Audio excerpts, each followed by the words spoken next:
the reporting around the health of Kim Jong-un began in the middle of last week. CNN reported that he was in grave danger after surgery, according to a US official. One MSNBC anchor, Katie Turd, tweeted that NBC News had spoken to 2 US officials who said the North Korean leader was brain dead. She then deleted the tweet out of, she said, an abundance of caution. More broadly, the story has maintained momentum.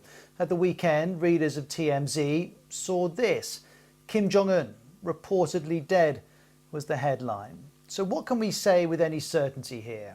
Well, first of all, here's some good advice from AP's Jean H. Lee. She says, no, I do not know what's going on with Kim Jong-un. Very few people outside his circle do. While there is often a kernel of truth in rumours about North Korea, we need to wait for credible sourcing on any reports about his state of health. So what sourcing do we have? Well, in the case of NBC and CNN, both have long records of reliably sourced journalism, but we can't judge their sources in these cases as they're not named. In the case of TMZ, well, it references media outlets in China and Japan, but says explicitly it hasn't been able to confirm those reports. So let's look at all of the key questions.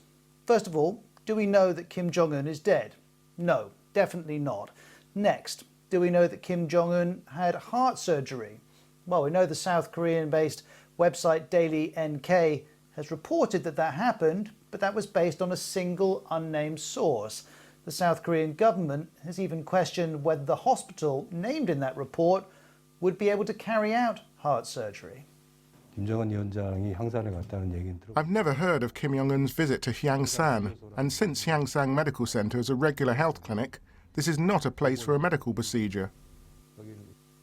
What about whether the North Korean media is behaving differently? It's not, says BBC Monitoring, which watches North Korean TV and websites. In fact, North Korean media is still publishing reports of Mr. Kim sending letters and other activities. What about whether there's anything different at all happening in North Korea? Well, here's that same spokesperson from the South Korean Unification Ministry. There is nothing we can confirm on Chairman Kim Jong-un's health. But as the National Security Council Standing Committee has said, it confirmed there's no unusual movement in North Korea. That stance is still valid. Next, let's look at the fact that we haven't seen or heard from Kim Jong-un and whether that could be significant. Well, the last time that we did see him pictured was in the state newspaper on April the 12th. He was attending a meeting of the Politburo the day before. We also know he missed high-profile events such as his grandfather Kim Il-sung's birth anniversary on the 15th of April and a 12th of April session of North Korea's parliament, which isn't really a parliament, but that's a different story. State media also failed to report a 14th of April weapons launch. That would normally dominate coverage had Kim been present, all of which may suggest something's amiss. But remember, this is a guy who back in 2019 didn't appear for 14 days and then reappeared with a cane, and we still don't know what happened then. And listen to this from Professor Robert Kelly. North Korean leaders have actually done this kind of thing before. I think on the outside, we tend to sort of see that and say, oh my gosh, what's going on? And in part, that's because we just see so little about what is meaningful behavior inside North Korea from North Korean elites. But again, sort of when I mentioned before, so the idea of like trolling or sort of playing with us, North Korean leadership figures have missed events. And we've said, oh my gosh, well, you know, they got exiled or they were, you know, liquidated. And then they show up 3 or 4 weeks later. So if Kim were to pop back up in 2 weeks, that actually wouldn't be that or out of the ordinary for North Korea. This is sort of what they do. They just don't tell us a great deal, and they just don't care that we don't know. You may have heard about the South Korean official who said Kim Jong-un was alive and well. Well, our Seoul correspondent, Laura Bicker, can help us with that one.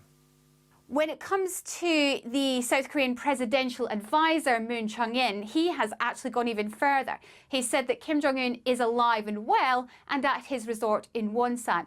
However, it is worth noting that Moon Chang-in is not a member of the presidential team and he's not privy to any intelligence briefings.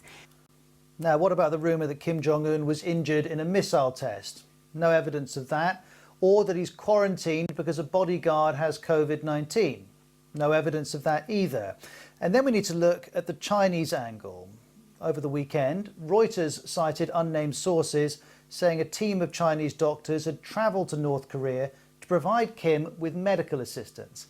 Now, Reuters is, of course, very reliable, but even if we could be certain of that story, that in itself only tells us so much. And if you want to know what the Chinese are saying publicly about all of this, well, here you go. I want to say that I don't know the source of the information. I have nothing to offer in terms of the detailed question you asked. Also want to show you this satellite image. It's been published by analysts at 38 North. It shows what analysts think is Kim Jong-un's personal train at a resort that we know he likes to visit. There's speculation that he could be either quarantining or recuperating there, but we don't know that that's happening. In fact, after all of this, do we even know that Kim Jong-un is poorly at all? We don't. And very few people would know that, even if he were, perhaps fewer than 10. We know he leads an unhealthy lifestyle, but so do lots of people who live to be a lot older than Kim Jong-un is at the moment. So how do we assess this? Well, here's Andrei Lankov, the director of the analysis firm, the Korea Risk Group. I'm very skeptical about reports about his death, judging by behavior of the top North Korean officials. They are not acting as they would act had they known that he has died or is just about to die. And then this is Chad O'Carroll, CEO of the same Korea Risk Group, saying, look, when Kim Jong-il died in 2011, there were over 2 days of silence before North Korean state media would tell the world about what happened. During that period of time, 1, state media continued as normal. 2, nothing unusual was detected on the ground in North Korea. The point being, people who study North Korea every day aren't sure at the moment. And that's a very good guide for all of us unless better and clearer information emerges.